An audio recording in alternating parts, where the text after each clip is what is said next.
Napapansin nyo ba, kapag may DDS na sumagot sa comment section, no, madalas hindi argumento yung daladala nila. 'Di ba? Mura, pang-iinsulto, personal attack, bastusan, yung parang galit na galit sila lagi.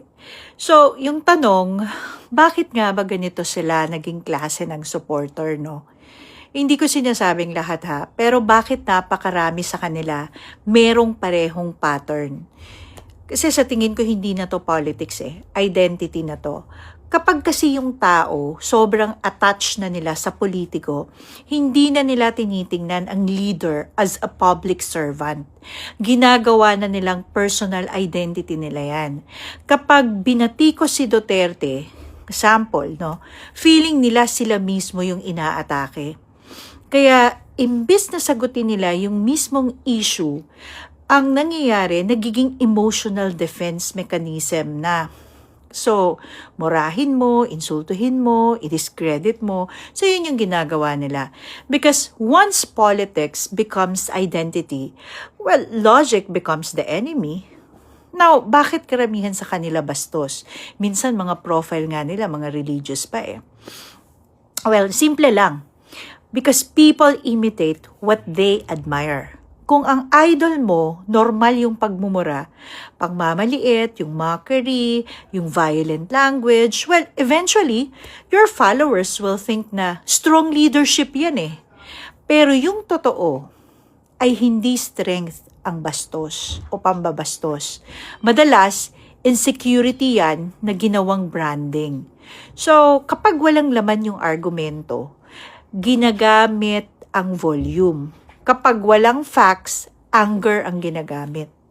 So, ganun yung nangyayari. So, bakit nga ba mababa yung standard ng mga DDS, no? Ito yung masakit pero totoo. Kapag sanay ka sa chaos, bababa talaga yung expectations mo sa leadership.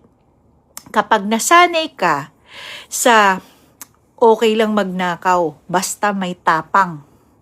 Well, okay lang yung bastos, basta astig. At saka okay lang na walang transparency at accountability. Basta entertaining naman. Then your standard shifts from competence, integrity, and policy to, eto na, angas, yabang, at drama. So that is how society decay, no? Hindi sa isang malaking bagsakan yan. Okay? Kundi paunti-unti habang pinapalakpakan yung mali, kaya nagiging twisted na din yung mga narratives nila. So bakit nga ba twisted yung mga narratives nila, no? Because truth is dangerous to cult politics. Kaya kailangan baligtarin lagi. Kapag may ebidensya, sabihin bias. Kapag may audit issue, sabihin paninira. Kapag may contradiction, sabihin conspiracy. Kapag talo sa facts, change topic kaagad. So, this is not debate. This is narrative preservation.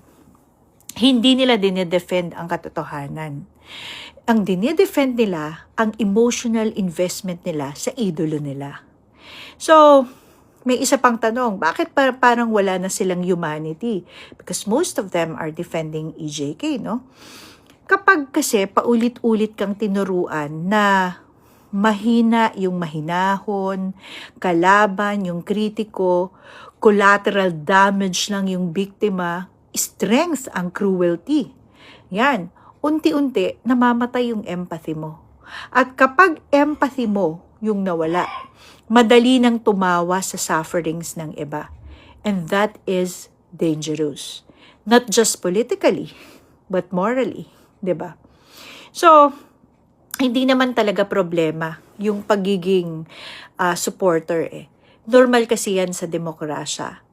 And normal, syempre, na sumuporta tayo sa mga taong gusto natin at sa tingin natin ay karapat-dapat. Ang problema, kapag yung supporter ka na, pero galit ka sa facts, galit ka sa accountability, galit ka na sa decency, kasi hindi ka na supporter noon you became a weapon.